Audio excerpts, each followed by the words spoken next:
Hello, my name is Kevin O'Connor. I am an attorney here in the North Bay, and I do estate planning and probate administration and trust administration.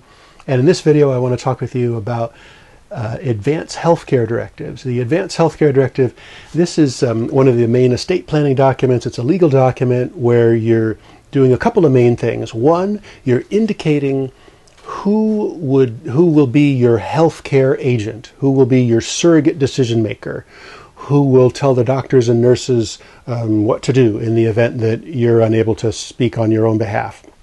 And that portion of the Advanced Healthcare Directive is sometimes referred to as the durable power of attorney for healthcare. And then the other main part of the Advanced Healthcare Directive sometimes gets called a living will. And this is the part where you're saying what your wishes are for healthcare, what treatments you want. A lot of times people have strong feelings about what treatments that they don't want. Now, I want to share with you the most important point, I think, that I want to get across, and that is that you want to keep it simple when you're giving directions to your healthcare agent. When you're in the living will portion, you don't want to have a lot of specific prohibitions. You don't have a crystal ball, and most of us aren't medical professionals, and you don't want to box your healthcare agent or the doctors and nurses into things that aren't going to serve you. Something that I've seen advanced healthcare directives where you have a y-axis that talks about disorders and diagnoses, and an x-axis that talks about different treatments, and people are marking boxes. Do this, don't do that. It's just, that's not so helpful in most instances. A lot of times, people. It's based on conversations that they've had, horror stories that they've heard of. And I mean, if you're a Jehovah's Witness and you don't, blood transfusions are really not okay and part of your deeply held spiritual system, then yeah, put that in your advanced healthcare directive, absolutely. But don't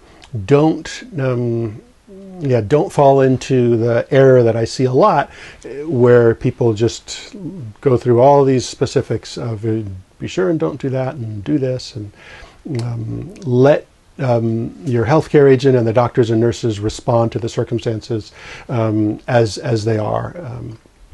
And I want to read to you an example of what I think is good directions to give. This is from the California Probate Code.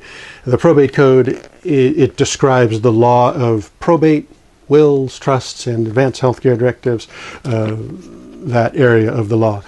Now, this portion that I'm going to read to you, this is, it talks about, that moment, what to do when it looks like someone might die soon.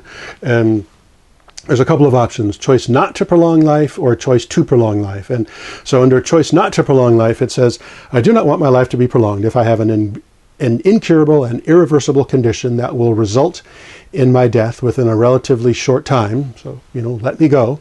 Or two, I become unconscious, and to a reasonable degree of medical certainty, I will not regain consciousness. So it looks like someone's in a coma and they're not going to lift from it. Or three, the likely risks and burdens of treatment would outweigh the expected benefits. So that's, if I'm in my 90s and I'm quite debilitated, let's not do open heart surgery. So that's one way, one thing to choose, choice not to prolong life. Another option, choice to prolong life. I want my life to be prolonged as long as possible within the limits of generally accepted healthcare standards. That's, do everything, please. So that, as I said, is a good example of some general direction to give. Keep it simple. That's my advice about advanced healthcare directives. Thanks for watching.